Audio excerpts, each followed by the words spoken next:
আসসালামু আলাইকুম। অন্যের পিছনে সময় ব্যয় করা থেকে নিজের পিছনে সময় ব্যয় করুন এবং চেষ্টা করুন নিজেকে সময় দিতে। দেখবেন আপনি নিজেকে যতটা সময় দিবেন ততটা সময় কিন্তু অন্য কেউ আপনাকে দিবে না। দেখুন, আমাদের জীবনকে আমাদেরই গড়তে হবে, অন্য কেউ সেখানে গড়ে দিতে আসবে না। নিজের ভবিষ্যতের জন্য নিজেকে গড়ো, নিজের ভুল ত্রুটি সংশোধনের জন্য নিজেকে ভাঙো। ভবিষ্যতে দিনকে দিন তোমারই উন্নতি হয়েছে, ডিপ্রেশন ঘিরে ধরবে না। কিন্তু যখনই তুমি অন্যের জন্য নিজেকে ভাঙবে কিংবা গড়বে, তখনই সে ছেড়ে গেলে তুমি ডিপ্রেশনে পড়ে যাবে। তাই অন্যের জন্য নয়, নিজের জন্য নিজেকে ভাঙো এবং গড়ো। নিজেকে অবশ্যই মূল্য দিতে হবে। দেখবে 10 জন তোমাকে মূল্য দিবে, তুমি যদি নিজেকে মূল্য না দাও 10 জন তোমাকে মূল্য দিবে না।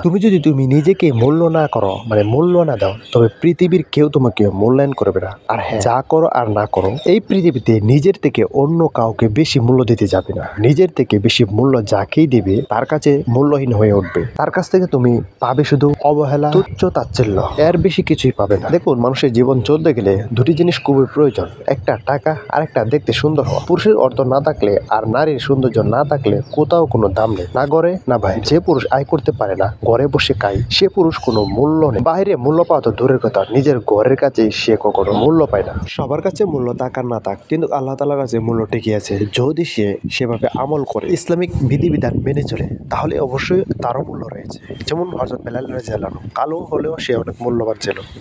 দেখুন, কথাটা তিতা হলো, যে নারী দেখতে সুন্দর না, সে নারী তার বাবা মায়ের কাছে সারা জীবনের টেনশনের কারণ হয়ে দাঁড়ায়।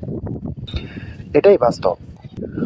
শুধুমাত্র দেখতে সুন্দর নয় বলে আরেকটা সম্বন্ধ ভেঙে যায়, তখন কোনো দোষ না থাকা সত্ত্বেও উঠতে বসতে যে কত কথা শুনতে হয় তা শুধু কালো কিংবা শ্যামলা মেয়েরাই জানে। তুমি মানো কিংবা না মানো, 90% ক্ষেত্রে এটাই বাস্তবতা হয়। নারীর সৌন্দর্য আর পুরুষের অর্থ ছাড়া কোথাও দাম নেই। এরা যেন নুন ছাড়া তরকারির মতো। আর হ্যাঁ, একটা কথা মনে রাখা খুবই ভীষণ জরুরি, জীবনের কঠিন সময়ে এই সময়গুলোতে তোমাকে একাই লড়তে হবে। তাই বিপদ থেকে উদ্ধার হতে গেলে সঙ্গ কিংবা সাহায্য আশা ছেড়ে দাও। তোমার হয়ে তোমার লড়াইটা তোমাকে নিজেই করতে হবে, কিংবা তোমার হয়ে তোমার দৌড়টা কেউ দৌড়াবে না, তোমার দৌড়টা তোমাকেই দৌড়তে হবে একাই। মনে রাখবে, দিন শেষে কেউ কারো নয়, না তুমি কারো না কেউ তোমার। আর এভাবেই চলছে পৃথিবী। জীবনে কখনো কাউকে পরোয়া করো না, নিজের যোগ্যতায় নিজেকে এগিয়ে যাও। এগিয়ে যাওয়ার জন্য কখনো কারো প্রত্যাশা করো না, তোমার হয়ে কেউ তোমাকে এগিয়ে দেবে না। মনে রাখ, তোমাকেই তোমার এগিয়ে যাওয়ার রথের সারথি হতে হবে। কখনো অন্য কারো যোগ্য হতে যেও না, নিজেকে নিজে যোগ্য হিসেবে গড়ে তোলো। কখনো অন্যের মনের মতো হয়ে ওঠার চেষ্টা করো না, বরং নিজের মনের মতো হয়ে ওঠার চেষ্টা করো। দেখবে একদিন না একদিন তুমি তোমার আমিকে নিয়ে সন্তুষ্টি অনুভব করছো।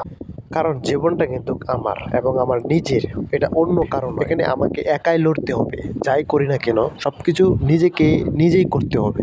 সো অন্যের আশা করা পুরাই বোকামি। সো আমরা অন্যের আশা কেউ করব না, আমরা নিজের আশায় যতটুকু পারি ততটুকু এগিয়ে যাব।